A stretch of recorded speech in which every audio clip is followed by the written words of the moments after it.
Bada bing, bada boom. Hey, I told y'all I was watching part 2 today. Hey, man, listen. Part 2 of Masked Girl is right now with Miss Stephanie Sue. Her mom is Masked Girl, serial killer, and now a victim's mom is using her from... This story is very convoluted and very deep and has many layers. I haven't watched the first episode yet, but I will be doing that. But here's the part 2 of this crazy story. Let's go. Have you ever wanted to watch more videos than the thousands of ones that are already on my channel? Hell yeah. How I do that? Huh? Tell me. You know, like the ones that I can't show on YouTube? I got you. I have a Patreon with 3 tiers. This is what you will get per tier. Those of you like to read it. Honestly, I love it. We be going crazy on the Patreon, but I'm going to let you be the judge of that. So y'all go ahead and check out the Patreon and let me know what you think. Thank you all for watching. Thank you all for supporting. And thank you for everything. Now, let's get back to the video. Bada bing, bada bam. Welcome to this week's Bacon a Mystery, Bacon a Murder video. Okay, he's having a whole rant before we even get started. He goes, are you going to give me a recap, honey? Because I don't remember a single thing that's been going on. I've lost track of time. What happened? Yeah, can you Sir, do you have... Can you start over from the beginning? From episode 1. We're doing part 2 of The Masked Girl, which is a K-drama based off of a webtoon, based off of, listen, I don't know, shared life experience. So please, if you haven't already, go watch part 1 of this, or go watch episodes 1 through 4, and then this will be episodes 5, 6, and 7. This is the finale. This is the end of The Masked Girl. Oh, this is over? Yeah.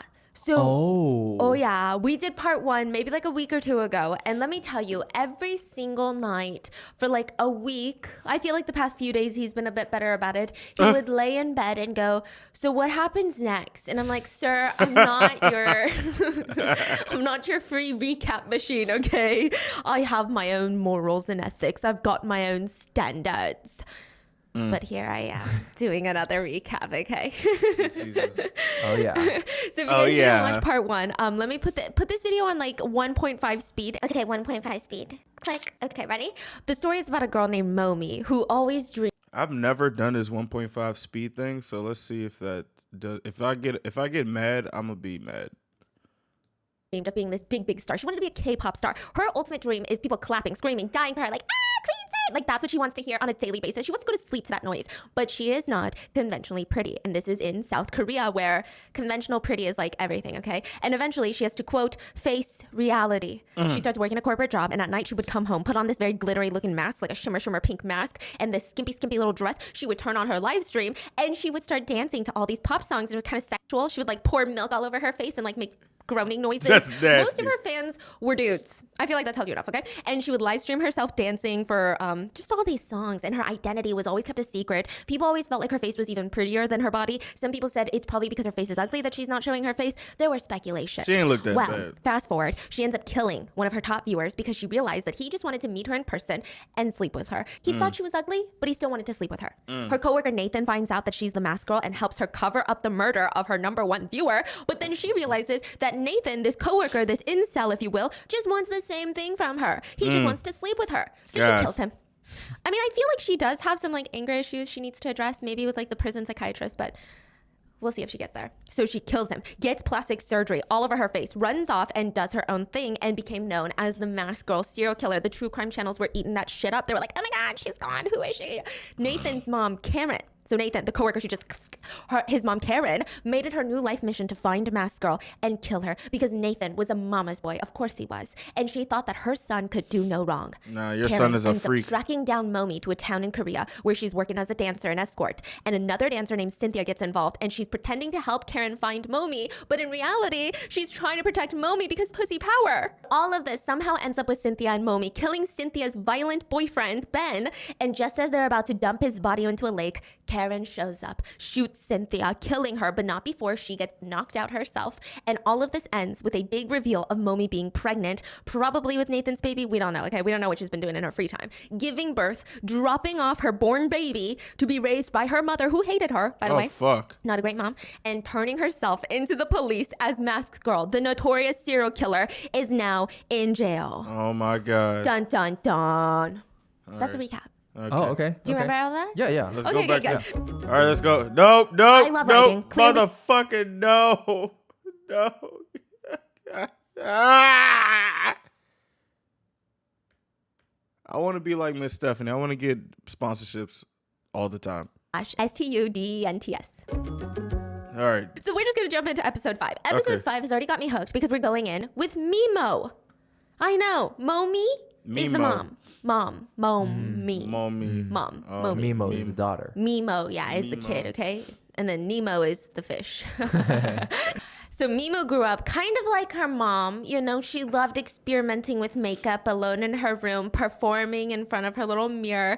She would put on eyeshadow, pose, which is all normal, cute stuff. But if you remember Momi's childhood, her mom hated her trying to be cute. Yeah. Her mom hated her doing all of this because she just felt like she wasn't conventionally pretty enough to be an actress or a singer one day. So why even try? It's like her mom got off on trying to ruin her dreams and, quote, put her in her place. Boo. She always told Momi, you're never going to accomplish that because of your looks, so we should really focus on something else. I think in her old, mean mind, she was like, I'm doing her a favor. I'm making sure that she doesn't waste her life away on a hopeless dream. Jesus. So, meanwhile, Mimo's grandma would always tell her that she's so similar to her mom. In Korean, it's like, oh, are you scared someone's going to accuse you of not being your mom's daughter? It's like you're almost trying to mimic your mom to the point where no one can deny that you're your mom's daughter. Okay. And Mimo has no idea what that means because her grandma would never even talk about her mom except for like throwing away these backhanded compliments at her, or not even compliments, like disses at her. She has no idea that her mom is mask girl. She has no idea where her mom is. She knows nothing. Instead, she's forced to sit in these long dinners in silence, just eating grandma's cooking, which is ass, by the way. Damn. I was about to say, bro, imagine you found out your mom is like a serial killer. How would y'all feel if you found out your mom's was a serial killer? I don't know what I would be. I'd probably be like, damn. Ma, I ain't know you got it like that. I was not familiar with your game. Can you please not kill me, but tell me all types of stories? Not really gonna tell on you because why the fuck would I do that? Why would I tell on you? You're my mother. Nobody's gonna protect me. You know what I'm saying? I would hope if my mom was a serial killer, I would hope she would have the morals of not touching her child as a serial killer. My mom's not a serial killer. She's such a sweet lady, but if she was, Ma, I respect your game. Get it how you live. And Mimo's favorite guilty pleasure was tteokbokki 할머니's street food, okay? So in front of these schools, these 할머nis are so smart. These old ladies put up street food carts. And all the kids ask their parents for money. And then That'd be before fire. school or after school, it's an activity for the girls or the boys to like sit and eat their little street food together. That's what she called her. was The putting old on nice socks. lady that sold spicy rice cakes at a cart on her way to school is tteokbokki 할머니. Don't you forget about tteokbokki 할머니, okay? All right. Rice cake grandma. Rice cake grandma. Rice so cake in the grandma. beginning, school is pretty fun for Mimo. She's got friends. She's got a life, goals, dreams. Then one day, she's walking out of school with her little girlfriends and they're giggle gaggling. And the moms run up to each of the kids and they snatch their kids' arms. 빨리 가자. Like, we gotta go. And Oh. it's so obvious. They clearly have something against Mimo. Yeah. Like, it's not like, oh my God, we're in an emergency. Your dad's in the hospital because a dog bit off his wee-wee. Like, there's no... Yeah. Like, it's not that. It's like, we got to get out of here. And they're staring at Mimo like she's disgusting. Like, she's covered in filth. Oh, no. And the friends are like, Mom, stop. I was going to go eat tteokbokki with Mimo. Like, leave me alone. Don't ever play with Mimo again. You're forbidden. And as they're walking away, Mimo's in shock. And she hears the mom say, her mom is mask girl. The friends are like, what's mask girl? Don't ask questions. Let's go home. What? So that night, Mimo went online to search up Mask Girl. Oh, shit. And that is how she discovered that her mom is a serial killer that went to jail for a very, very, very long time. That's when I found out my dad, when I searched up my name, I found out my dad was a nigga. I was like, oh, nice. Okay. That's what's up, I guess. Now, I don't know, okay? Because Mimo's way of coping with this realization, it's a little weird. a little weird, but like I'm sure some psychiatrists can tell me that it's normal, right? She would straight up dress up like Mask Girl. She would wear the mask that Mask Girl wore. Yeah, or like a slightly different mask. She would stare into the mirror and point her finger at herself and say, "Murder." What? And then she would go lay in bed and pretend to choke herself because that's how she thinks that she killed Nathan. Yeah, and then she would kind of like pretend to be Mask Girl and then pretend to be Mask Girl's victim. She would even jump on her bed wearing a giant bra because Mask Girl is known for her big titties, right? And with the mask on saying, "You can all take pictures now. I am Mask Girl." What the fuck? What the hell? Yeah, I'm sure there is a psychological reasoning behind her actions, but this is a fictional show, so we're not going to dive too deep into like, you know, the trauma, but it's a very interesting way of processing such information. And just imagine the fear, the shock when grandma slams open the door and she sees little Mimo with the mask, giant bra saying, "I am Mask Girl." What the eyes- How old fuck? is she? She's like 7. Oh my What god. the Her hell? eyes are like popping out of her head. She's screaming, "Have you lost your mind?" Yes. Grandma grabs her hand, drags her out of the house, past the gate, and slams it shut on her. Mimo, 7-year-old, is being kicked out. What? And she's crying.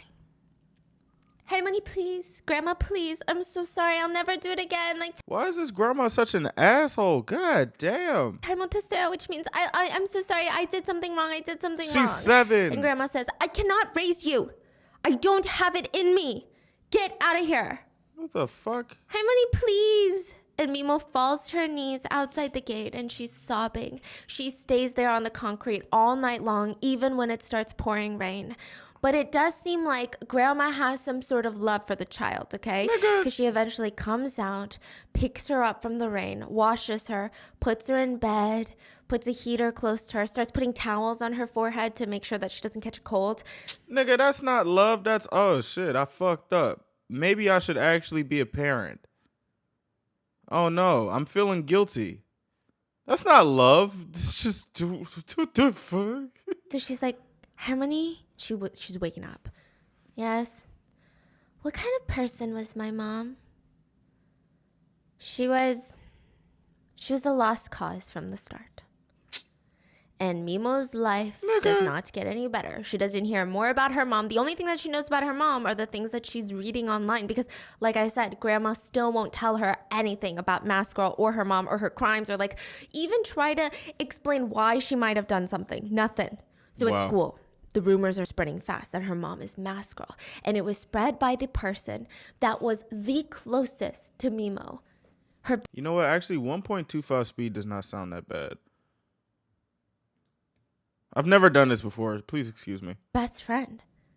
Her mom had told her best friend that her mom is Mask Girl. And now her best friend's going around telling everyone, "My mom told me that Mimo's mom is Mask Girl." And the very first time it happened, Mimo confronted her best friend in the playground and punched her in the face. What? Decked her in the nose. She was expelled from school very quickly after. Oh. And Mimo's grandma actually backed her up. Oh. She got up in the principal's office and she said she straightened up her shoulders without any shame, without any apologetic feelings, with no remorse. And she said, "Well, we were thinking about moving somewhere else anyway. Good riddance." Well, she's still an asshole, so maybe she's not that much of an asshole, you know? She's still got a little bit of heart for her kid. And walked out of there. They moved and Mimo was enrolled into another school, but it's like only a matter of time. Everywhere she goes, she doesn't even know how, but they always found out that her mom is Mask Girl. And every single time, Mimo just felt rage. She felt rage that her life was being ruined by something that her mom did, not even something that she did. She felt rage that her grandma didn't fill this void in her heart and try to support her through this tough time. And she felt rage that not a single person saw past what her mom did and befriended her. So yeah. Sometimes she stabs some of the kids with pencils, okay? Hello? What? Which, like, okay, is that the best thing that she could have done?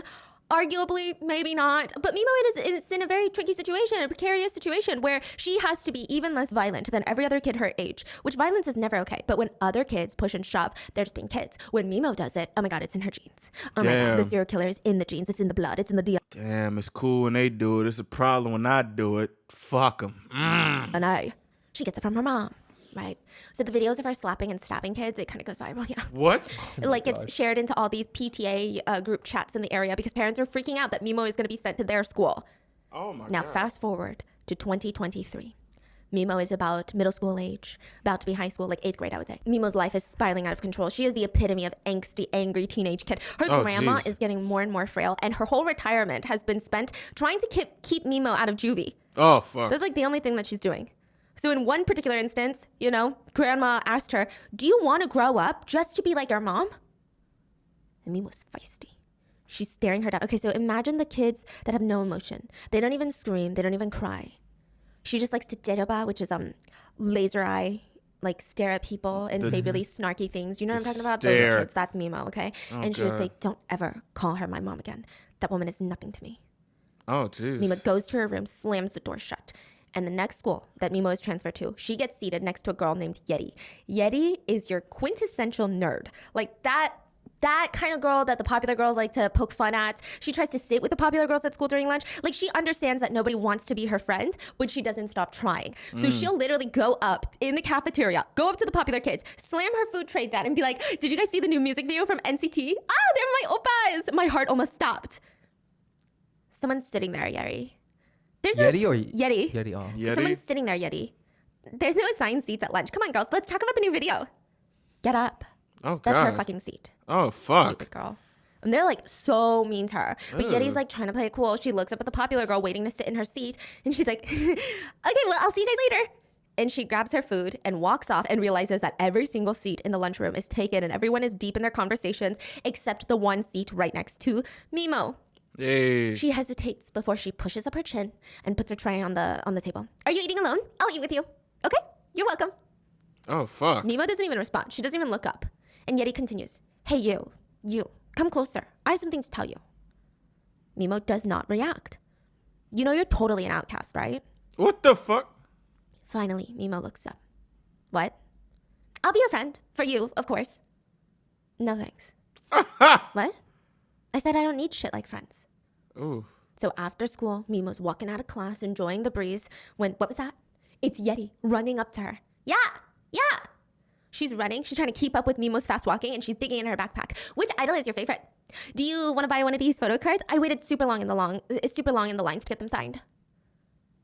Hey. Yeah? Will you just, fuck off? So I'm gonna give you the breakdown of Mimo's trauma, okay? So welcome to Trauma Recap Corner. Please email me your trauma and I will rate it 1 through 10. I'm kidding. Don't email me your trauma. I'll be so sad. But let me give you a tiered list of Mimo's life trauma, okay? Firstly, she hates making friends because inevitably they all betray her when they find out that she's Mask Girl's daughter. They abandon her and they even go as far as to spread rumors about her. She hates any celebrity that gets plastic surgery. She will literally be one of those profile pictureless accounts that comments, what does this Botox-filled bitch have to say about climate change? Like, she's like one of those people, okay? Oh, God. She'll even comment things like, have you seen this girl's high school pictures? She's so ugly. Yo. She hates anyone with plastic surgery. Anyone who cares about being pretty, she hates it. Oh, fuck. Yeah, and on top of that, she has major mommy issues. She actually gets excited to receive kakao talks from Tteokbokki grandma, the old grandma that used to sell street food for her at her first school that she was expelled from. She's like constantly looking for this mother figure just about anywhere. Now, here comes the character arc. After school one day, Mimo sees Yeti being bullied by the popular girls, and they accuse her of being a lying slut. What? I hate school, okay? They What accuse the her fuck? of autographing the idol photo cards herself and trying to sell them to people in the school. And they Nigga, that's a hustle. What you mean, nigga? Yeah, that's scamming, but it's still a hustle, nigga. keep saying every time this bitch opens her mouth, she's fucking lying. So they don't really like her, okay? But this is not like the glory. I'm not talking like curling iron bullying type of trauma. Thank I'm God. talking like they're just kind of like poking your head. They're like, why are you lying all the time? You know, that kind of stuff, right? You get what I'm saying. Cartoon She's just kind of being ass pushed around the bully. bullies, and Mimo is not having it. She's not even trying to play like Miss Save a Ho from a childhood trauma type of incident. She's just observing the bullies, and she's like, "Get lost." What? And the bullies are like, "No, you get lost. Stop lurking around." And there's like 5 bullies, right? And Mimo's kind of pissed off. She's looking for a place to place her anger. Oh, it's in her soul. So she grabs this picture frame, smashes it on the ground, grabs a piece of glass shard, and holds it so tight that her blood starts dripping out of her hand. Ugh. And she says, hey, fucking dipshits, do you guys want to get stabbed? So like I said, you know, we're not dealing with the glory type of bullies. We're dealing with some like loser bullies. Yeah. So they're fucking scared. They scurry off like little rats in a New York City alleyway. And Yeti runs up to Mimo. Oh my God, why did you do that? Are you okay? She grabs a tissue and starts putting it on Mimo's hand where the blood is. And I thought Yeti's a little weird, right? Yeti like really wants friends. maybe she's gonna be like a cute character on the show though, right? Yeti notices that Mimo has these self-harm marks on her wrist. So that night she goes home and she's sitting at her desk with like a box cutter and she's like breathing really hard. And she's so scared of pain and she tries it. She tries it herself, yeah. And when she gets to school the next morning, she's so freaking proud. She waltzes straight up to Mimo and holds out her wrist and says, "Look, you and I have a lot more in common than you thought, huh?" What the fuck? Wow.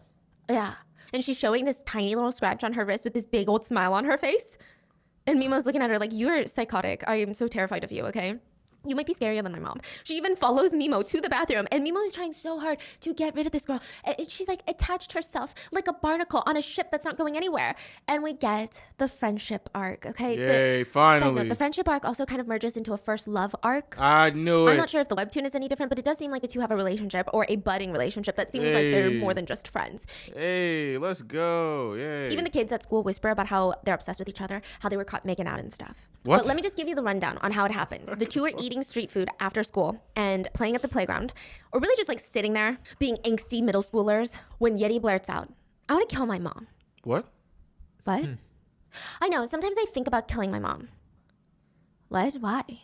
A few weeks ago, I brought home a stray kitten, and I mean, obviously it was in bad condition, and I wanted to save the kitten, but my mom screamed at me to take the kitten back to where we found it, and that we couldn't take care of it. I bet that kitten is now dead. There's no way that it survived. In my eyes, my mom very well killed that kitten. What? And Mimo's looking at her like, that's it? What? What do you mean that's it? Never mind, forget it. Mimo starts walking off, and Yeti's screaming behind her, "Where are you going? Wait, stop, wait up for me."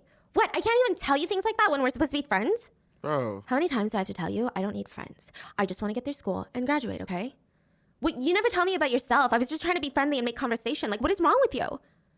You want me to talk about myself? Yes. Yeah. Forget it. You wouldn't even be able to understand. And Mimo starts walking off and Yeti's screaming after her, "Hey, stop walking away from me. You think that I don't understand? Huh? Like you think you're the only one with problems? You know what I hate? I hate when my dad comes home drunk and beats my mom. All I took a knife right. and almost stabbed him once. Oh my freaking goodness. Did you know that? You think you're the only main character with a sad life, huh? Everybody has problems." My mom is Mimo massacre. seems taken aback for a second. But before she can even respond, it starts raining, and Yeti practically grabs her hand and starts dragging her to find shelter. They're running in the rain, they get back to school out of breath, they're giggling, and once the laughter fades, Mimo says, "Does your dad get drunk often?" "Yeah, I wish he would just die, you know?" "And my mom? Actually, my mom's not even my biological mom, she's my stepmom." "Well, you're better than me." "Huh? You promise you won't tell anyone?" "Of course." The two pinky promise, and Mimo says, "I don't even know who my dad is. And my mom's in prison." Prison? She's never even reached out. She doesn't even care to get to know me. She's not even a little bit curious about her own kid. I've never spoken to her. Wait, then who do you live with? My grandma. Your grandma doesn't tell you about your mom? No, she hates talking about my mom. And it's probably all my fault. Yeti is silent for a second. And then she, boop, kisses her on the cheek. Hey. And Yeti goes, "You're really special, you know that? This shit is. Could you be more cheesy?"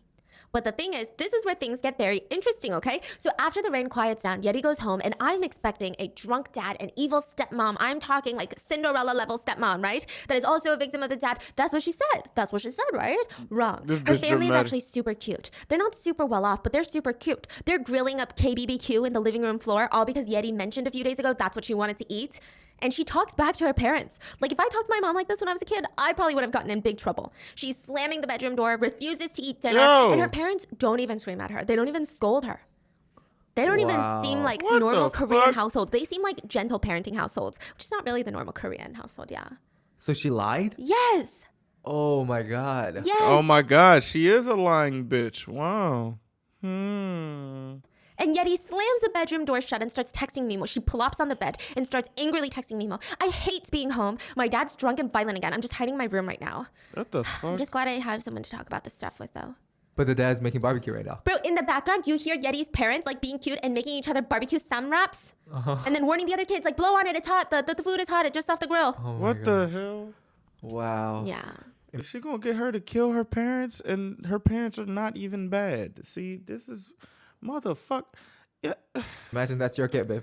Bro, imagine. Your kid goes to school. My mom beats me every day. She starves me every day. I She used hate to her. run this true crime channel, and I think I'm gonna be her next victim. But like, Oh okay, my fine, God. it's weird, but maybe she just really, really wants friends, and like, I can kind of relate to that, right? And she's not gonna betray our girl No. Nemo because she finally has a friend.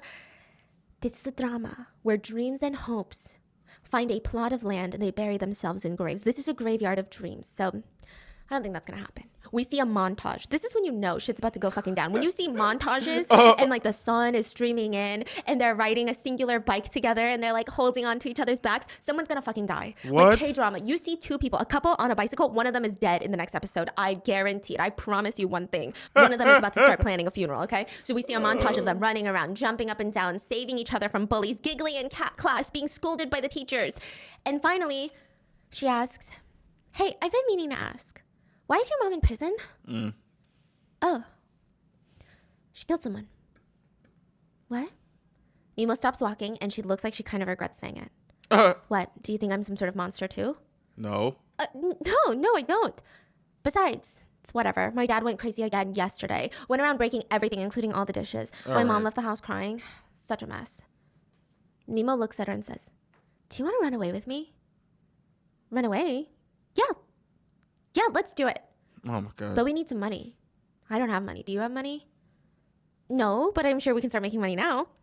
So it's settled. They're both going to make some money, and Yeti seems more invested in this plan. She starts secretly selling furniture from her family home, which is a very short-sighted plan. Like, I'm talking, at one part in this episode, her parents are asking her, have you seen the baby chair, the high chair? What?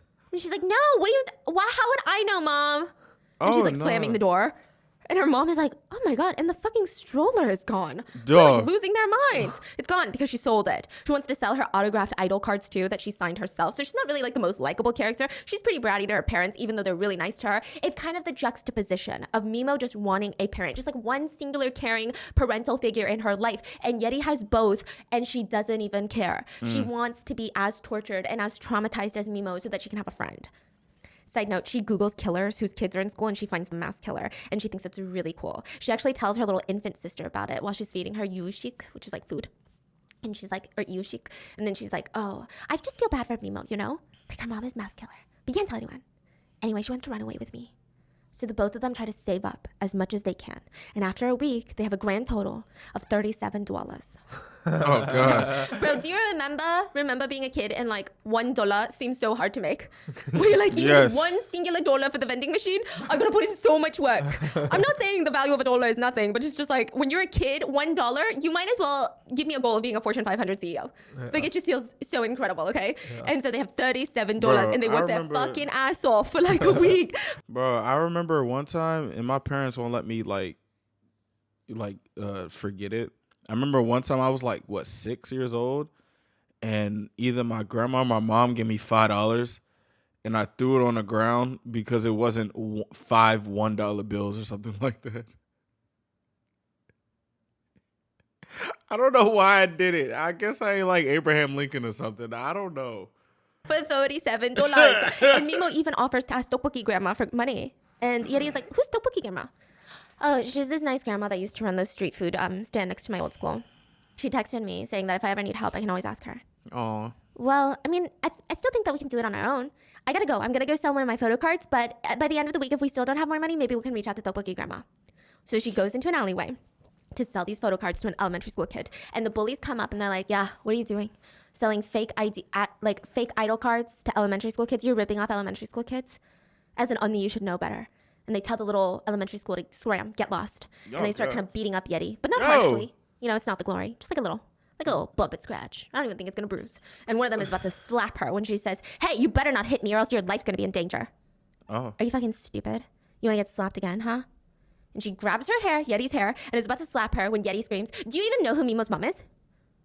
Oh my God. What? Is her mom some sort of chaebol billionaire or something?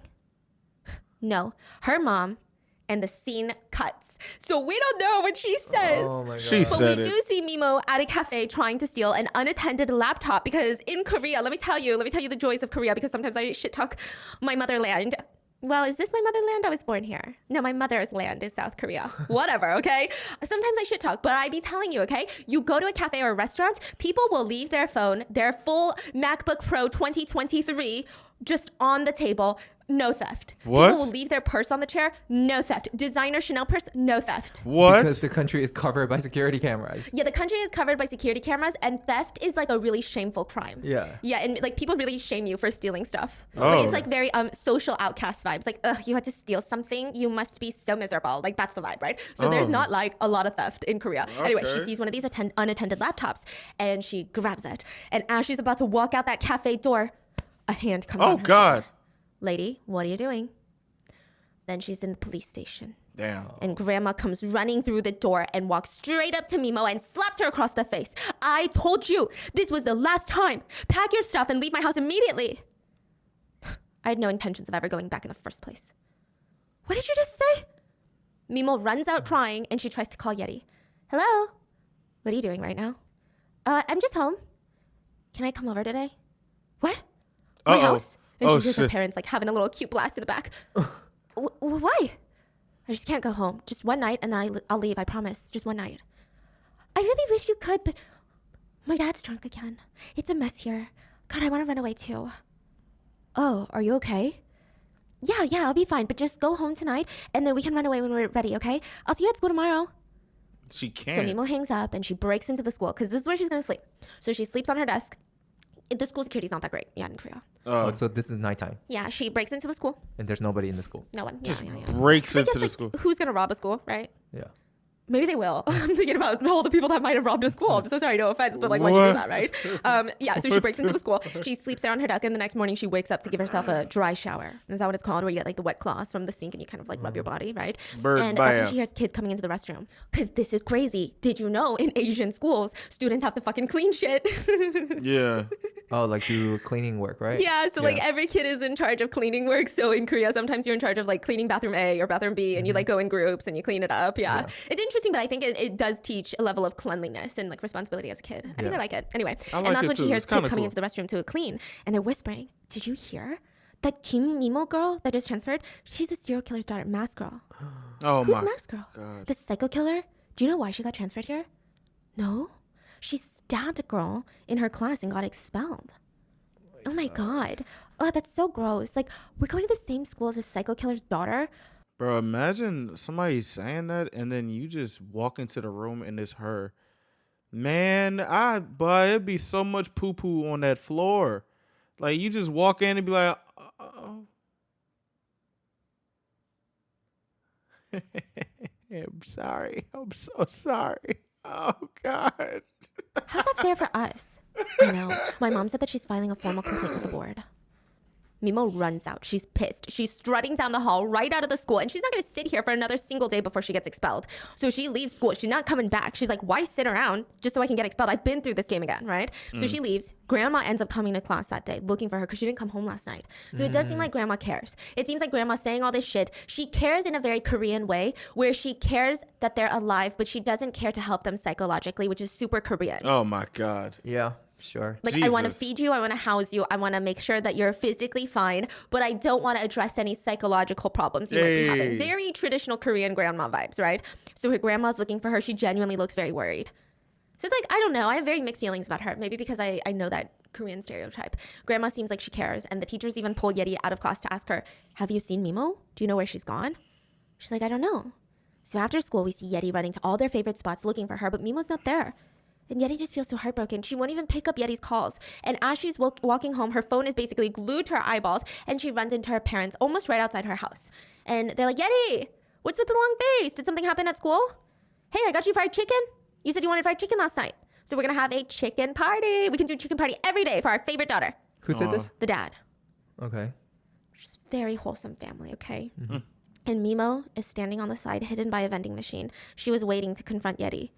And now this is a double whammy, a double slap in the face. Not only did Yeti probably tell everyone what her mom did, but she lied about her family. Damn. Oh my God. She's got loving parents. They were never the sob story she gave, that fake story. And she Fuck. doesn't even realize how lucky she is. Motherfucker. always- No. No. Please. No. Stephanie, I love you, but I have to keep doing this. I'm sorry. All fees may apply. All right. God damn it. Yeti finally gets a call that night from Mimo to meet at their favorite secret spot, and she's crying. How could you do this to me? Like, when Yeti gets there, Mimo is crying at her. Like, how could you do this to me? What are you talking about? Liar. You're the one that spread the rumor. What rumor? I didn't do anything. You spread the rumor about me and my mom. How could you do this to me? She pushes Yeti on the ground, and we just see her in the shadow of this tunnel beating her up. Oh, my Oh, God. fuck. And at the very end of the alleyway, there's a shadowy figure watching them. Who is it? They slowly turn to the camera It's her mom. with a big old smile. It is a random grandma. Oh. What? Wait, a grandma was watching them two fighting? Oh, yeah, Is and it she's smiling. Is it Topoki grandma? Okay. A random grandma. Who the fuck? Who the fuck? Meanwhile, Momi, the mom, the masked girl, okay, is in prison. Now, let's take it all the way back to the first day Why is this random grandma just here? Go home. What is happening? she was arrested. Why did she turn herself in though? I guess she didn't want to be on the run. Huh, okay. Maybe some people just, I can't deal with being on the run. Back to the first day she's arrested. Big-ass She's being transported water- to prison, forced to spread her cheeks and bend over to see if she's hiding, you know, I don't know, a set of lock-picking keys up her hoo-ha. You know what's crazy?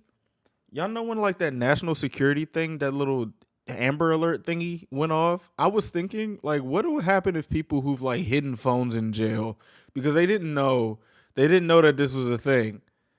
Imagine how many prisoners got caught doing that shit. That's crazy. What the fuck? Niggas just be like,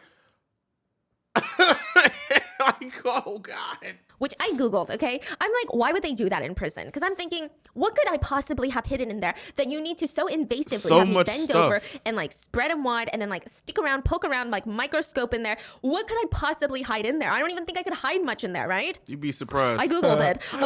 Yeah. I Googled like craziest things people have hidden in their hoo-ha. A woman in Texas was arrested for hiding a loaded gun up in there. A loaded gun.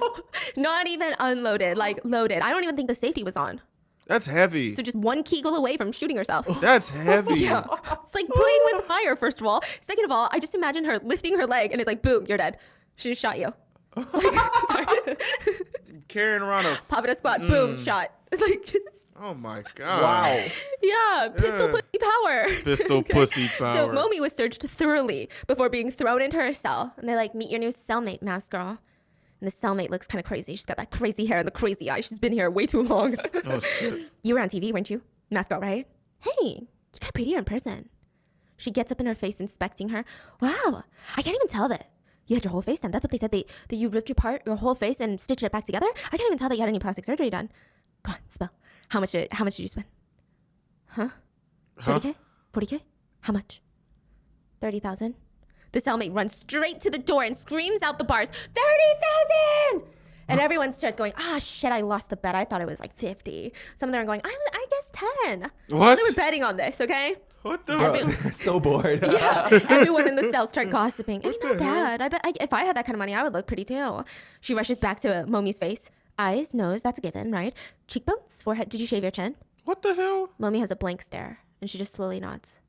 What else? Boobs? Boob job? These are mine. She runs to the door and yells through the bars, everything but the boobs! What the? This shit is crazy, dude. Like, good God. So that day in the yard, it's prison free time. It's arts and crafts time for angry people of the population, okay? Masked girl is kind of fitting right in. She's giving free consultations of plastic surgery to every inmate. So each one gets in front of her. She analyzes their face. I'd probably recommend a facelift. Cut the sides of your eyes to widen them. Filler for your cheeks to lift them up. And What is going on? maybe a little bridge for your nose.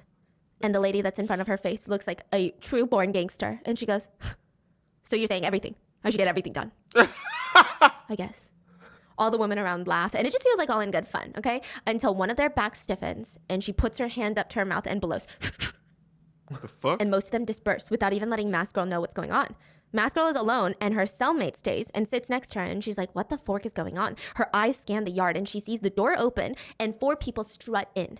Each group of prisoners that these 4 people walk past, they kind of like bow their heads. They avoid eye contact. So immediately, you're like, that's the head bitch in charge. Oh, jeez. Okay, that's the pocket I'm going to be holding if I'm in prison, because I'm a weenie baby. Oh, I'm a weenie It's baby. another prisoner? Yeah, it's a group of 4 prisoners. oh, jeez. That right there, queen bitch. Queen 3 of her bitch. side girlies were the muscles of the operation. It's interesting because Queen Bitch doesn't even look like she should be in prison. Not that there's a look, but she's giving like strong, either church minister vibes or CEO vibes. She doesn't even give me like proper mom, like Ajuma vibes. Just gives me like strong corporate America vibes. Mask Girl's cellmate whispers, "Don't stare. Don't stare." She gonna stare. Who is that woman? It's Eleanor. That's the king of the place, okay? She even has the warden in her pocket. She's got tebars, billionaires, conglomerate leaders, politicians, all in her pocket. If she likes you, you can even get out early. All she has to do is put in a good word. What? Really? Stop looking. Stop You know, she looking. even has a facialist come in every week to do her skin. Even shamans, if she calls them in, they'll come in and do rituals for her. How did a woman like that get in here? Mm-hmm. Conspiring to commit murder. She hired a guy to chop up her husband and his mistress into Oh. small pieces. Oh. She was caught. Husband survived. Mask Girl looks over and Eleanor has two Keep her fingers in the air jail. and is bending them. Like, come here, little bitch. To Mask Girl. Yeah. Honestly, kind of disrespectful if you ask me. I don't know if I would stand for that in public with my freedom, with the police on speed dial. But if I was in prison, I would get up and run there, okay? I would get up and run. I would strut my stuff. I'd bow 90 degrees. My dumb Anyway, ass would be like, what the Eleanor's fuck? calling you.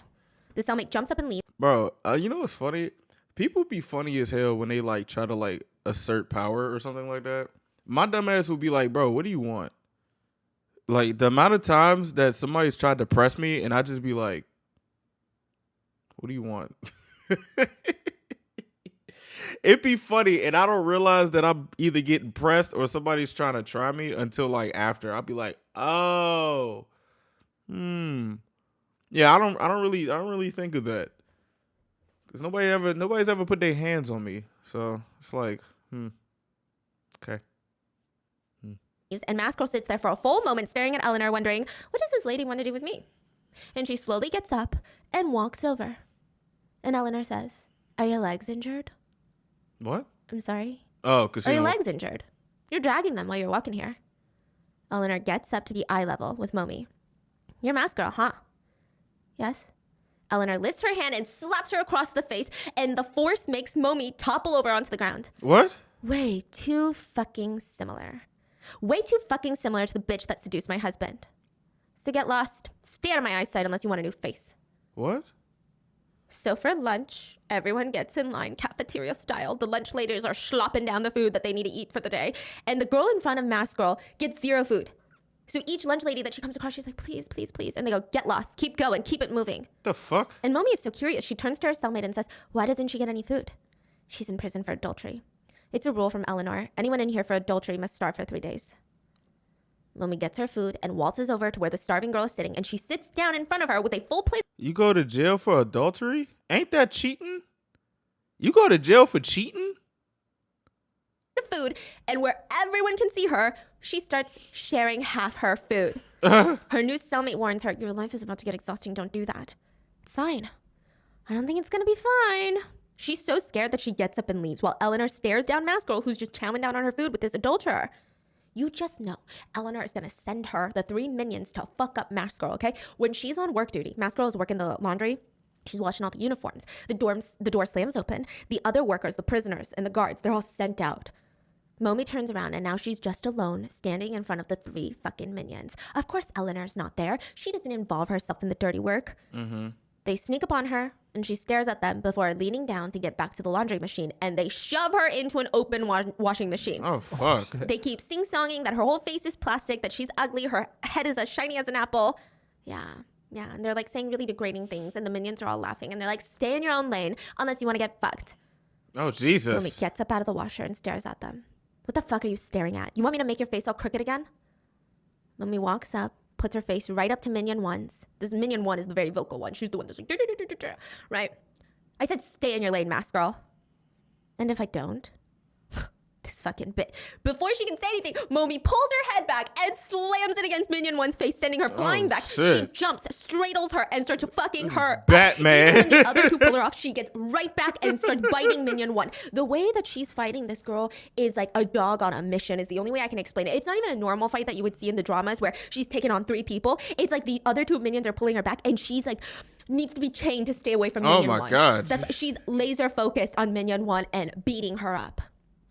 So they can't overpower her? They do. They beat her up. And by the time that she's thrown into solitary confinement, she's like busted. She can't even walk on her own. She spends 2 weeks in there, and then she's released back to her cell at night. Damn. Her cellmate flips over on the top bunk. I told you to keep it low key, Mask Girl. The key is to not stir shit up, Be quiet and just get out on good behavior while you're still young. It's the only option. You know what they say? The nail that sticks out is bound to get hammered. Does Mask Girl listen to her? No. The next day, when Mask Girl spots the minions, she goes into attack mode like a crazy dog. Literally a dog on a mission. Doesn't matter if she's being kicked or drugged. She's only wanting to beat up Minion 1. The other 2 minions are invisible to her. She wants to fuck up Minion 1. So this time again, she's all beaten up by the time that she's thrown into solitary. And when she's released 2 weeks later, she joins everyone in the cafeteria. She grabs her food and starts walking. And we see her feet walk faster and faster, and she like kind of hangs her tray so all the food slops down onto the ground, and she's running towards Eleanor and her minions now, and she uses her food tray to smack Minion 1 across the face and Oh my God. going fucking at it again, and everyone's Yo. screaming, and every other prisoner is like, this girl is crazier than we thought. Like, imagine spending time and time again getting beaten up, spending time in solitary, and you cannot give this up. This is not a normal Bro, there's nothing else to do. There's literally nothing else to do. human train of thought. Even these criminals are like, you know what, probably after 2 weeks in solitary I'd keep it low-key. Yeah. But no. Everyone has to pull her off, and she's sent back into solitary confinement. Jesus. And then But she only attacks Minion 1, Only Minion 1. not Eleanor? No. Because Minion 1 is the one that shoved her in the laundry machine, I guess. Oh, Yeah. okay. She's released 2 weeks later. It's laundry day for the prisoners. They're all hang drying their sheets in the yard. Okay. Momi gets released, and she starts smiling as she goes through the sheets looking for her target. This is like fucking Bro, 3 this months, is y'all. 3 nuts. months of this shit on repeat. Just imagine how crazy this is. Everyone is fucking terrified of her. Bro. And each time that she comes for the minions, their reactions change. At first, they're like, let's beat her up, let's get her, right? But slowly, as they see the slow, sick smile on her face, Like, they bro, start getting scared. They start running away from her. Bro, stop. Momi drags her down in the sheets, wraps her around with the sheet, and starts beating her again. Minion 1? Minion 1. Oh my gosh. Before she's thrown into solitary confinement and released 2 weeks later. But this time, Momi is released in the yard. And she stands there. No one's talking to her. Damn. She stands and she waits. And the 3 minions are walking and chatting. The minute they make eye contact, Momi smiles. And the so tough, so bad, so criminal, so cool 3 minions start booking it away from Momi. They're running full speed, running for their lives. And Momi is a motherfucking track star. She chases down Bro, Minion 1, the what one that the stuffed her in the fuck? washer, throws her on the ground, straddles her, and lifts her fist in the air. And Minion 1 is screaming, please, I'm sorry, don't hit me, I apologize, it's all my fault, I'm sorry. Momi is about to punch her when a voice screams, come on, which is stop. It's Eleanor. And the whole yard is watching. Let's stop bothering each other, okay, Mask Girl? You stay away from us, we'll stay away from you. Got it?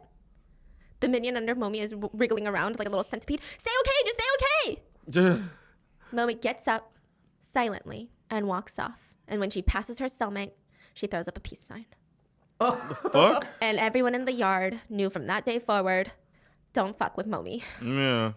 She's unhinged. You fuck with her, she's a dog on a mission. It doesn't matter. They can throw her in solitary confinement. They can do whatever.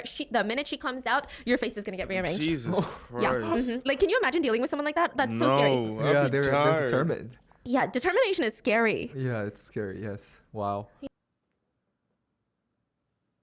That's what I'm saying. Like, bro, don't underestimate the will of somebody. If they want to get you, bro, you gonna get got if they want you well enough, bro. Yeah. So with no Like, money, no oh my influence, goodness. that's how Momi became untouchable, just by being unhinged, you know? And I always Jesus. think about that. Like, someone wants to kidnap you, take a dump.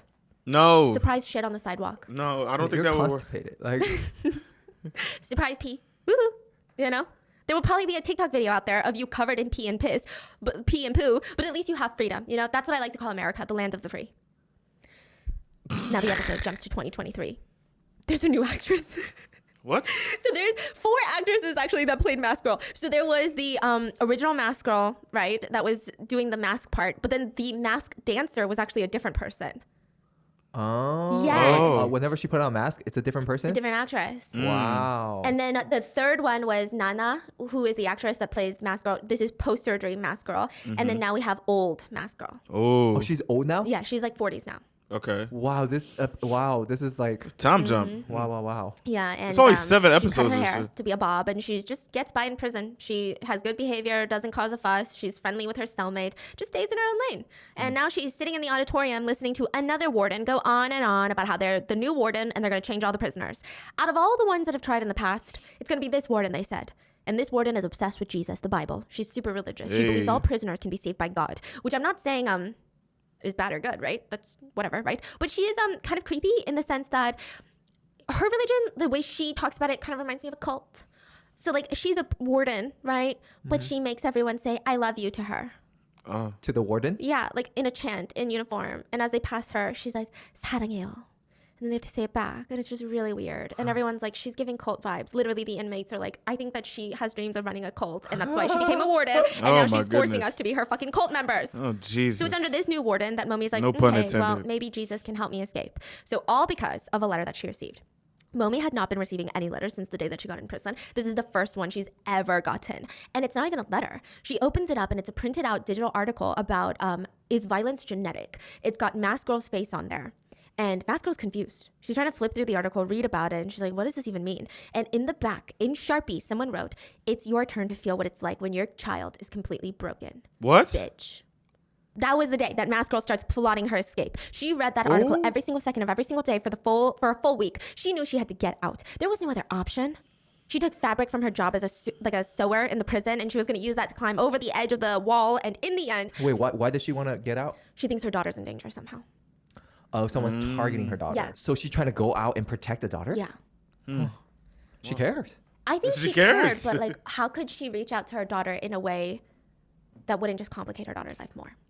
Escaping the prison is probably not the top way to reach out to your daughter.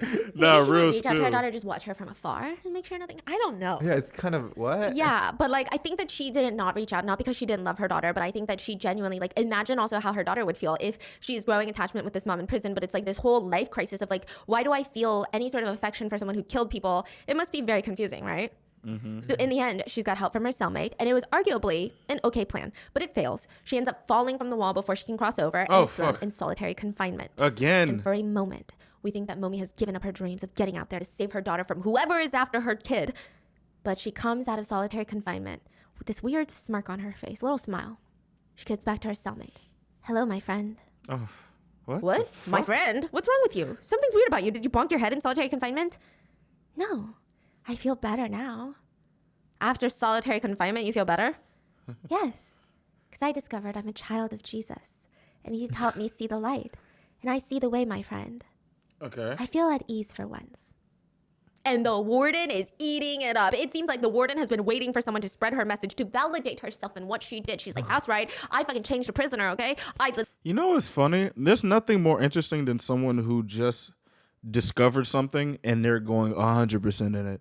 You know how like people discover like, say like, oh, you get into a relationship, the cupcake phase is like, oh my God, I love this person. Everything about them, da da da. Or like somebody converts to a different religion and they're just like gun ho about it. Or if somebody just like finds out that the world is a bad place and they try to be a humanitarian. It's like, it's nothing more interesting than looking at somebody who I would say trying to change for the better, but like their whole personality just changes within like a couple days because they think they've seen the light. You know what I'm saying? It's kind of interesting. that. I need to go to heaven. Where's my brownie points, right?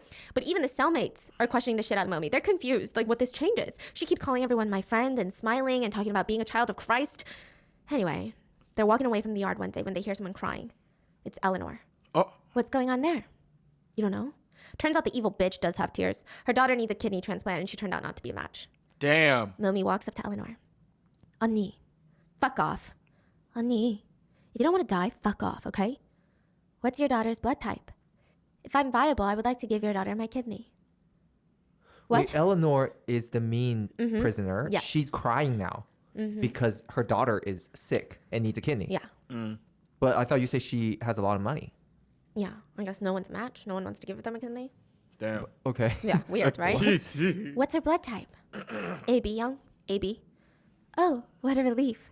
My blood is also AB. What The next day, Eleanor runs to Momi, so happy, hugging her. Momi, you're a match. Oh my God, this is a miracle. Thank you so much. How could I ever thank you? No. There is nothing you can do to repay me. I think she's trying to get out super early on good behavior, or she's trying to use this kidney transplant as an opportunity to escape. I'm not sure, right? 'Cause she's got to Probably. be transported to a hospital for this kidney transplant. So you're telling me two of the toughest people in prison, Yeah. Eleanor Yeah. and Mask Girl, are both like so very into their kids, Yeah. but they're like so tough. Yeah. They're like, okay, I'll do anything for my baby girl. For my baby girlies. Yeah. Okay. I respect At it. another one of these religious meetings, the warden is pulling out all the stops, even bringing in volunteers to talk to inmates. Many of them have a favorite, and a lot of them love Kim Mo-mi. She's the one that's been saved, the one that's been seen, the one that has changed, is on a new path, the path of enlightenment, you know? And as the meeting comes to an end, Mo-mi gets up from her chair with that religious smile. I don't know. You watch the drama, there's a religious smile that she does, okay? And it's... Can you do it? It's like a... And then a voice calls her from behind. Mo-mi! Mo-mi turns around, but she can't really register who this grandma is. Oh. It's me. Nathan's mom. Karen. Nathan's mom? The coworker. Remember the one that shit. shot Cynthia? The coworker There's mom. The mom. that she killed? Yeah, the Yes. coworker she killed Nathan. But the thing is, Mo-mi thought that she was dead because she vividly remembers putting her into the car and pushing that car into the lake and drowning her. This bitch survived. But what she didn't know is after she ran off, Nathan's mom, Karen, woke up in that car because she was knocked out, grabbed her shotgun, blew out the window, and swam up. Okay. And now she's had a ton of plastic surgery. Why would you wait a minute? Why did you leave the gun in the car with her? Why? What the fuck? What? To change her face. Everybody's getting plastic Why- surgery. Why did she do that? Well, let me explain. She says, "You got my letter, right? You never responded, and I was saddened. It seemed like you didn't care to see how I was doing. That day that I crawled out of that lake, I was born again. Father God gave me another life to live so that I could punish the devil of a bitch. Okay. And that's been my whole life now." So Karen gets surgery the minute that she's out of the lake to find Mo-mi away from the police. So this is at this point, Mo-mi hadn't been arrested. Okay. Right? And she redoes her whole face. She gets a new ID. She finds a place to live, all to hunt down the masked girl. But then a year later, Masked Girl is all over the news for turning herself in. And she goes to church and she prays, "Is this really your will, God?" And Karen thought about moving on, but there's no way, you know? So out of curiosity, she went to see if she could she could find Mo-mi's mom. And there she saw Mimo. She knew it was Mo-mi's kid from the get-go. She could see that bitch in her, she said. So she concocted this plan where she was going to be tteokbokki grandma. What? She was going to set up a tteokbokki stand right there where Mimo goes to school, lure her.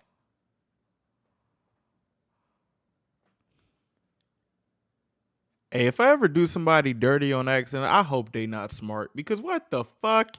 Yo, is she the same grandma that saw them beating somebody that... Oh my God, is she's the unknown grandma too? In with free tteokbokki and get closer and closer to her, being this kind, sweet, nurturing grandma, the mother figure that she never had. But behind the scenes, she was the one ruining her. That's Remember crazy. Mimo's first school? Yeah. Mimo's best friend's parents found out that she was Masked Girl's daughter and refused to let their kids play with her anymore? Yeah. That was the start of her original villain story, right? Well, one day the moms were eating tteokbokki at the stand, and tteokbokki grandma, Karen, mentions, I heard something scary recently. Oh no. Wow. Excuse me, ma'am? Oh, sorry, I was just talking to myself. Another customer was telling me how Masked Girl, do you guys know Masked Girl? Serial killer. Has a daughter that goes to this school right there down the block. Masked Girl? You know the one that wore that sexy mask and killed like 3 people? I heard her daughter's in the 1st grade here. Damn. 1st grade? That's our kids class. What's her name? Oh man, it was something kind of strange. Something like Kim Mimo? Mimo? The parents freak out, and now Mimo Damn. has no one. She actually ends up going to tteokbokki grandma, tears streaming down her face. "Oh my God, Mimo, what's wrong? Why are you crying?" That's crazy. "Grandma, the kids, they're all pulling me." "Okay, you listen carefully now, okay, Mimo? If someone ever makes fun of you, Oh. you have to punish them twice as hard. Oh no. It's the only way. I don't even know how to do that. You've got to make sure that they never do anything like that ever again." Mimo had to move away, and she cried to Damn. tteokbokki grandma about how she has to switch schools. "It's okay. I'll go visit you often, okay? Just leave me your new address."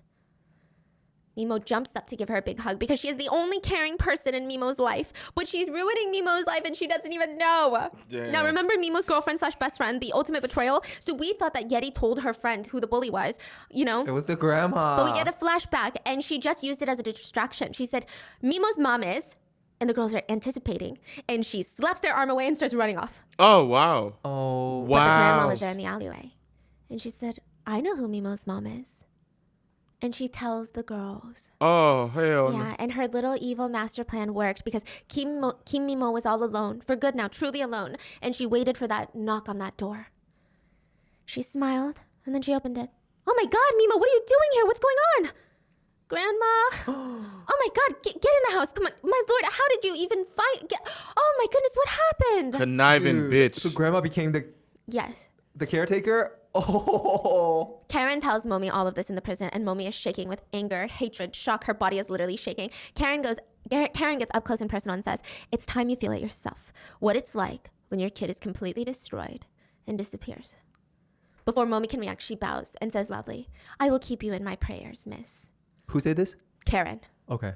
And as she's walking off, Momi tries to attack her. She barely does anything, but good old Karen dramatically throws herself onto the ground and clutches her Bible. And she's like, "You gotta stop her. She's gonna kill someone. She just said she's gonna kill someone. She's Nathan's mother. She's Nathan's mother." And Karen says, "I think she must have mistaken me for someone else. Please don't let her leave. Please, you have to. She just told me she's gonna kill someone." Momi looks crazy. She's being held back by all the guards. All the work that she's put in, the progress. It seems like this incident was gonna set her back quite a bit. Damn. Even after she's thrown in her cell, she's banging on the door, begging the guards, "Please, you have to stop her. She's gonna kill someone." Not a single soul believed her. Except Eleanor. Eleanor wants her to be happy and healthy for the kidney transplant. Come on, you can't be stressed. Oh my Your cortisol God. levels are through the roof. I'll help you track down that lady. In exchange for your fucking kidney. So she gives Mimo her mom's number. Mimo's mom's number, the grandma's number. Mimo didn't have it. And this would be the easiest way to ask about Mimo. And she's like trying to tell her mom to warning her if Mimo has any sort of older woman in her life, like you need to do something. But at this point, Mimo is already full on living with the Tteokbokki grandma. And Momi's mom wants nothing to do with her. She hangs up on her. Damn. And she says, "Don't you ever call back. If you actually care about Mimo, don't you dare call." My mom has been Tansori. Okay? Language, restaurants are with millions you're offline, which if you learn shit for 40. Momi is so distraught, she can't even stay healthy for the kidney transplant, and that's worrying Eleanor. Her daughter needs a healthy kidney, not a stressed out one. So she calls up her good buddies on the outside, and she's like, "Get a picture of Mimo healthy and happy." How the fuck do we track her down? Who's calling who? Eleanor. She's calling her little minions on the outside. Okay. Who said anything about tracking her down? Get a random girl her age with the same hairstyle, throw her in a school uniform, and take a fucking picture. So she gets a picture and gives it to Momi. We didn't want to get too close, so that's why it's taken from a bit far. "No, I understand, Eleanor. Thank you so much." "Of course. I'm glad I could help. I know the surgery is tomorrow, and I just want you to feel a little bit more at peace, Meanwhile, Karen is acting like the perfect grandma to Mimo, buying her clothes, cooking her home-cooked meals every single day. She even briefly mentions Nathan, that she had a son, but he's very far away right now. And now, Karen is looking to buy some camera gear. She's also buying some ropes, some duct tape, some stovetops. What? Yeah. What? Yeah. What's stovetop? The fuck Like you a do? gas cooking stovetop, portable, like one of those camping ones. Oh. Okay, what could she possibly do with that? Oh, yeah. Cook Oh, yeah. some. She goes back home to check on Mimo. Mimo's not in the bedroom. Mimo? And then a door slides open. "Happy birthday to you." It's Mimo holding a plate of homemade brownies with a candle on top. For grandma? Yeah. "How did you know it was my Oh. birthday today?" "I saw your ID in the drawer." Grandma Karen looks confused, but she blows out the candle. "Grandma, I just want you to know you're my real grandma. So please, you have to live a long, healthy life." Aw. So Mimo now it's like a really good. Yeah. She Kid. just needed a mother figure. Oh. Damn. That night, when Mimo falls asleep, Grandma Karen puts on her jacket, grabs her kidnapped stash, and goes into the secret compartment of her house. So behind a bookcase, there's this underground cellar. The And fuck? apparently the home that she bought used to be a fermented seafood restaurant, so they had an underground bunker to ferment all the food. Like Parasite? Yeah. The next morning, Karen preps a huge breakfast for Mimo. The soup is filled with sedatives. And while eating, Mimo says, "Grandma, I think I'm going to start working." "Work? For what?" "What do you mean for what?" "So I can earn money and buy you clothes and send you on vacation and buy you all the yummy food, of course. Aw, I'm she gonna only make sure that needed you a live a long, mom. healthy life." Damn. Karen looks a little hesitant, but she snaps back into it. "Hurry and eat. And don't forget to drink your soup." Mimo smiles and drinks up, but her real grandma is still out there thinking of her. She's trying to find a way to figure out what the hell is going on. So she calls Oh wait, around. the real grandma cares. Yeah, she's calling around asking about. She remembers her granddaughter saying something about some tteokbokki grandma stand. She's asking for addresses, and someone gives it to her from the local church. But she's still very confused on how tteokbokki grandma has anything to do with this. But there's a knock on her door. The She- Wiki grandma's door? No, on real grandma's door, Oh, okay. and it's Yeti, the friend, the best friend. Okay. Remember Mimo's best friend? Yeah. From okay. The last school, yeah. Yeah. Okay. "What are you doing here?" "Grandma, there's a lady called Tteokbokki Grandma, and I think something is seriously wrong with her, and she's hurting Mimo." The two rush into a taxi, and Grandma was able to get the address to Tteokbokki Grandma, but she had no idea if Tteokbokki Grandma was actually bad. So they give the taxi the address, and as they're zooming there, Grandma is saying, "Wait, so you're telling me Tteokbokki Grandma is the one that told everyone that Mimo's mom is Mask Girl?" "Yes, I wanted to find out who started the rumor so that I could tell Mimo that it wasn't me, and they all said that it was some grandma that used to sell tteokbokki," which I thought was weird because it always seemed like that grandma was very kind and fond of Mimo, so why would she start the rumor? Meanwhile, Momi is taken to the hospital to donate her kidney. And apparently the hospital isn't allowed to know that she's donating her kidney to the rich lady's daughter, so she has to go in plain clothes with plain clothes officers. She has 2 female officers in plain clothes with her in the private room while she's changing into her hospital gown. Could I get a Bible, please? A what? A Bible. Do you really need a Bible right now? Yes, this is a rather big operation. I'd like to be close to God.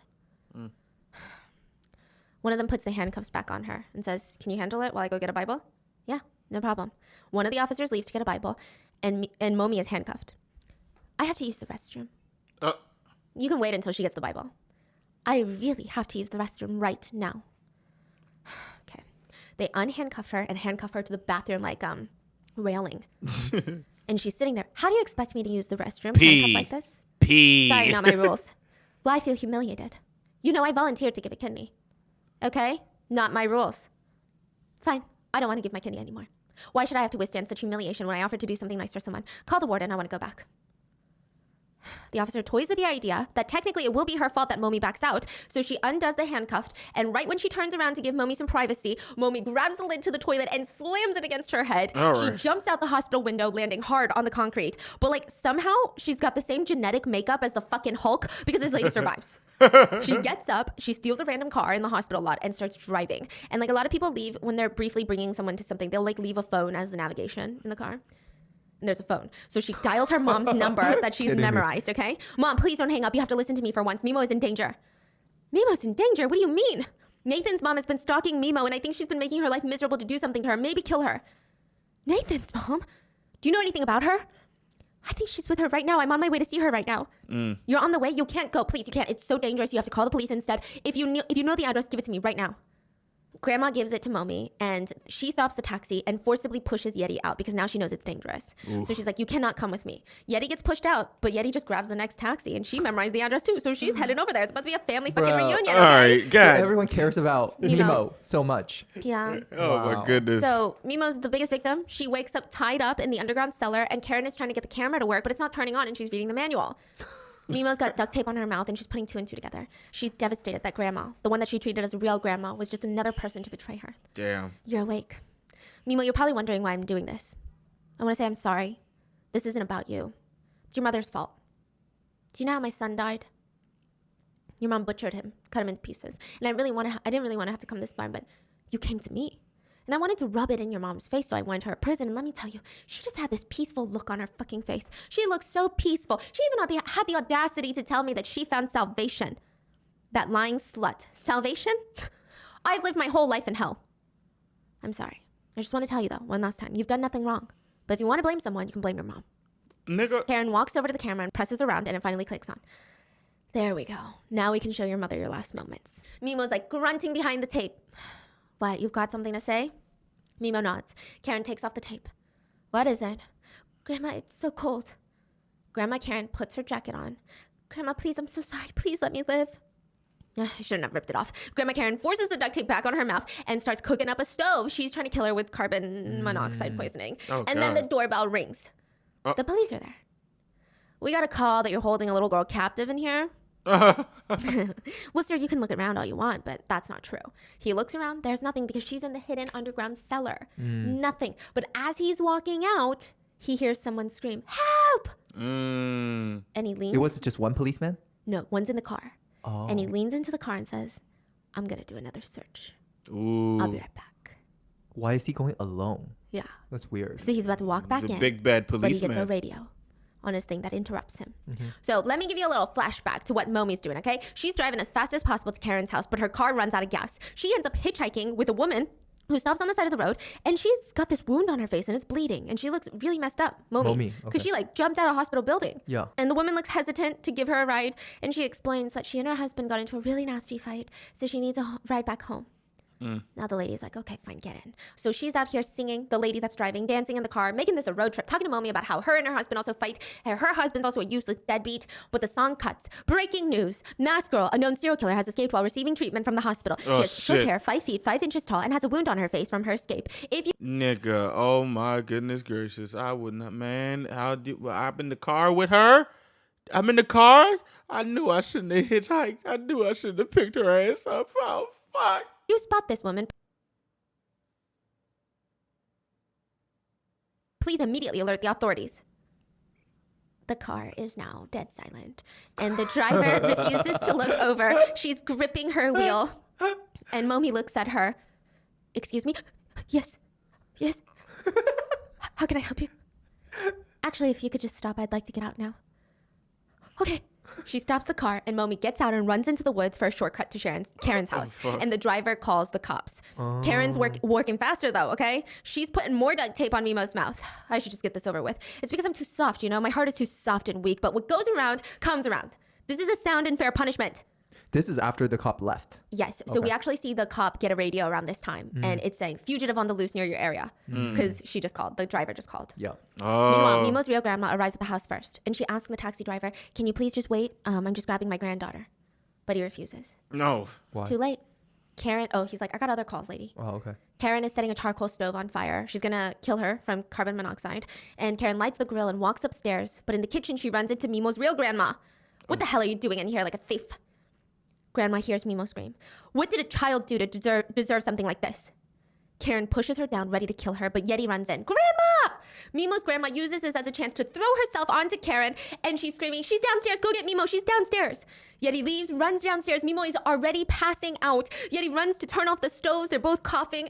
She rips off the mask. What the hell are you doing in here? Mimo, I'm so sorry. I only lied to you because I wanted you to like me. I'm sorry about lying about my family. I'm so sorry. And I never spread that rumor about you. I swear on my life. I know. They hug it out, but they're still trapped in there, so they gotta untie Mimo, and Yeti is having a hard time. And thankfully, right at that moment, a woman appears at the top of the stairs. Who the fuck? Dun, dun, dun. It's So Eleanor. It's actually really sad. Right before she comes, she goes into the kitchen where she sees Karen passed out, and her mom has been stabbed in the neck. Wait. The real grandma has been stabbed in the neck. No. And she's crying, Mom! And she says, it's okay. Go get Mimo. Oh. So Momi runs down into the basement and starts helping untie Mimo, but Yeti is confused and she has no idea who this person is. And she's like, who are you? And Mimo, the way that she's staring at Momi, I am your mother. I think she kind of knows, has a feeling. And they untie Mimo and they try to help her out, but at the top of the stairs, Karen appears with a long 15-inch bloodied kitchen knife. What the fuck? Now what is this? You came to me by your own free will, is that right? You're sick of being alive, aren't you, Momi? You had to go this far. This is all because of you. Momi shields the girls and starts wrestling with Karen, who grabs a shotgun from the corner, and Momi screams, get out of here now! So the girls run past her, only to come into the kitchen where Grandma is covered in blood. Oh, and fuck. Mimo hugs her and says, Grandma, no, please, Grandma, I'm so sorry, I messed up. And she says, Mimo, yes, Grandma, I'm so sorry. And she says, Grandma is sorry. And then she dies. Oh, fuck. Damn, cuz. Oh, shit. Yo. Yo. Hey, yo. And then she dies. Those were her last words. Oh. And Mimo, she doesn't even have time to grieve because they hear slow footsteps coming up the cellar. Mimo and Yeti kind of hide behind the door, ready to fight. They don't know who it's going to be. I mean, who's scarier, to be honest, right? Karen or Momi? Momi comes up covered in blood, and the authorities arrive. They go outside. Momi puts her hands in the air. But before SWAT can go in, Karen comes out with her shotgun. What? And everyone's like, is that a gun?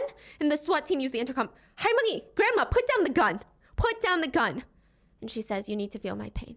Karen points the shotgun at Masked Girl, but slowly turns it to Mimo, the daughter, and is about to fire. But in that instant, two people are shot. One by the bullet from Karen's gun and the other by the police. So we see Karen is hunched over dead by the front door. And Mimo's cries can be heard in the silent night. Oh, fuck. Her mom is on top of her body and she shielded her. And right before she dies, she gives one smile to Mimo and then dies. And she's just crying. Oh, and fuck. it's so sad because she doesn't even cry out for her mom. So when it was her grandma, she kept saying like, hi, money, as she's crying, right? But I think this is such a mixed feeling. So she's just crying. She doesn't even like cry, Oma. Is this shit in 1.25? Why does this feel like it's normal? Oh, I think my brain got used to this. Like, I can't even imagine like what that feeling is, right? Oh. But now everything has changed, so we get a flash forward. Mimo is now living with Yeti. Yeti's nice parents are her temporary guardians. Aw. She's back in school, and the hate that she feels for everyone is no longer there. And the woman, her mom, that used to appear in her dreams, the Masked Girl, is no longer in her dreams. Damn. But we do see her coming to Grandma's house to clean out some of the stuff, and she finds cassette tapes from talent shows back in the day. Aw. And she watches while she's crying as her mom, little elementary school Masked Girl, is dancing. And at the end, the announcer asks little Momi what her dream is, and she says, I want to be someone that everybody loves. And she cries as she watches. Oh, fuck. And that is the end of the show, Masked Girl. Oh, fuck. All right, I just spoiled this shit for me, but that's fine because I like spoilers anyway. I'm gonna probably forget about this and then watch the show. But god damn, bro, that's a crazy ending. Fuck.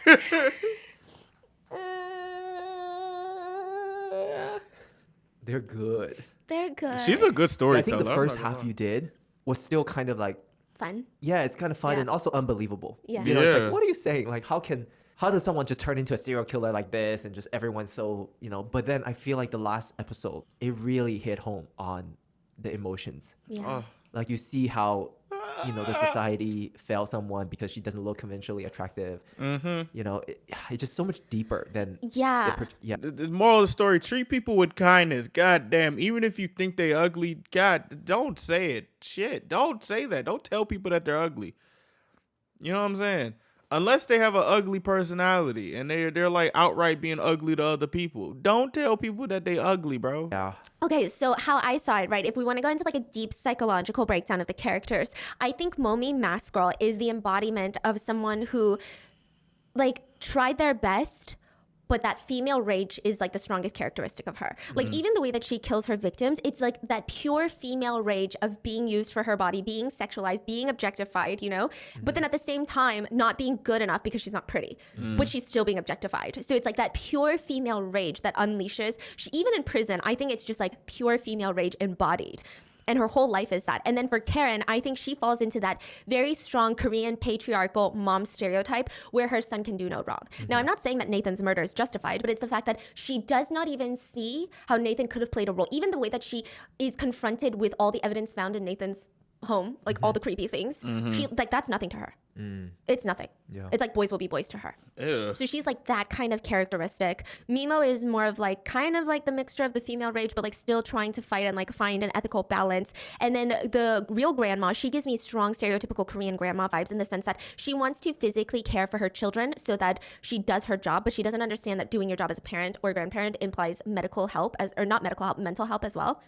So it's like that pure Korean like parenting style. And then another thing that I found that was very interesting because I saw people trying to dissect this show online and I just didn't like feel the end explanations that a lot of people were feeling. Please correct me if I'm wrong, but a lot of people are saying, oh, Momi dies because her whole life she was chasing prettiness. But I feel like that's so superficial. Yeah. I don't think that's, and then they say Karen said that? dies, Someone like these said- online movie dissections. Someone said that Karen dies because she spent most of her life chasing revenge. And I'm like, I don't think that's what's going on. No, I see it differently. Too. Yeah. There was some Reddit that I kind of agreed with because I will say that this is a female driven story, right? Well, so I yeah. saw some Redditors saying that whether you believe it or not, right? Whether you believe in these sentiments or not, a Redditor was saying the story feels more like how men, the only men that are depicted in this show, almost every single one, they only care about sex. The boss that she had a crush on, all these managers, Nathan, people think that that's done for a reason. So these men, they just want sex. And because they create this atmosphere in society, women's lives are so thrown off balance and there's so much struggle because of men's wants. And in the end, women end up killing each other because of a problem that men have created. Yeah, but so yeah, I agree. I don't think. Nah, hey, hold on. That's hard. I'm not gonna lie. That's hard. That's tough. As y'all know, that I'm not really the type of person that likes these type of stories because I am a guy. But hey, that's a tough concept right there. Wow, holy shit. to do with like she's chasing Pretty, pretty yeah. because I think it was the last time she's saying she just want to be loved. Yeah. What is it? I want to be loved. Yeah. I think that's what she's chasing after. And people Yeah. don't love anyone unless they're pretty in exactly. Korea. And this is how a bunch of unfortunate events unfolded because of that. Yeah. And ultimately she wanted to be loved, right? Damn, kudos to whoever came up with this story. Nah, real shit. Because it's like done in such a very light way. Everything about the show feels so like, what the fuck, right? That it's fun to watch. But when you really sit there and dissect it, it could be like a whole day's worth of conversation, which I think is the magic of it. Yeah, what are your thoughts? What are your thoughts on even like Yeti is such a complicated character. Like she just genuinely wants everyone's like good and bad. Yeah. Everyone's pretty complicated. And I like it. What are your thoughts? What did you think like the end meant? Hey, Let me know in the comments. And I'll see you guys tomorrow. Bye. okay, what I want to say, what I thought about all this is like, okay, so boom. Like I said before in the last video, I have friends who are in like the sex work industry, right? And I like hear stories about like how guys say like specifically in that type of forums and those type of communities are some freaky ass people. You know what I'm saying? So that's probably one of the reasons why I'm not really angry at I'm not like taken aback at like, oh, the men in this the way that the story is being depicted only care about sex. Obviously, we're in a community where, well, aside from the boss who was into himself and everything, we're in like you're participating in a community where there's a bunch of freak ass young bulls, so they're gonna do some freak ass young bull shit. You know what I'm saying? From Mask Girl wanting to be loved, or just like, or the daughter wanting to be accepted and all this other stuff. It's like it is sad as hell, because sometimes people who are looking for love might try and find it in different mediums where love doesn't exist and it's just straight objectification, attention, transactional, sexual stuff. So you might get like you like the people looking for love in those type of places might get everything misconstrued, and then it's just like a whole, you know what I'm saying? Like, the reason why Mask Girl killed Nathan is justified. He tried to do some freak ass shit. The other dude tried to do some freak ass shit. So that's just what comes with you know, comes with the territory of being a freak ass nigga trying to put yourself on these women. These women will fucking kill you. This is one of the reasons why I'm like, bro, why are people so like do shit like this?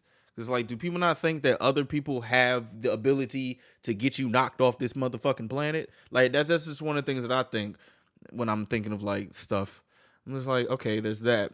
When it comes to Karen though, Karen, in my opinion, I feel like she's just that mom that just loves her child. You know, the helicopter mom that just loves her child, so your child can do no wrong. Even if it's like in her face, there's something in her brain that's just like, no, he wouldn't do that. Nah, hell no. I can understand that, but going to the point of you killing somebody else, doing all this conniving shit, is like, all right, there's something wrong with you. But you have determination and you will do anything for your child. So I can respect that part, but not the part where you like, okay, you don't know that your kid is a shithead, so you just take it out on the other person that killed your son for being a shithead, which is literally like, it's like the mom is trying to be karma for it. The mom is trying to be karma for the karma that the son did, if that makes sense. Which also is like, it's a cycle. So it's like, if everybody wants to get back, nobody wins, in my opinion. But at the same time, this I kind of do like these stories, or like I find these stories interesting about the female rage. You know what I'm saying? It's just interesting to think about. Just like, damn, all this wouldn't really happen if you were just a nice fucking person, and like if you were being nice to these women. Like, bro, like, dog, at least being cordial. Like, stop objectifying. Stop being rude as shit. Stop being like blatantly out there. Even if she's ugly, so the fuck what, bro? Like, damn. Yeah, I've seen ugly people before. Like, so what? You don't have to say, oh, you ugly as shit. Like, bro, these people have feelings too. You know what I'm saying? That's why I'm like, bro, be nice to people unless they're mean to you first. You know what I'm saying? That's just me. But yeah, this story is insane. I'm gonna watch this. I'm definitely gonna watch this, and I think I just unlocked something with this 1.25 speed thing, because I felt like we was just talking. So yeah, what do y'all think about this? Let me know in the comments, please. Like, I'm gonna be reading from part 1, and then I'm gonna be reading like part 2. So y'all let me know what y'all think, man.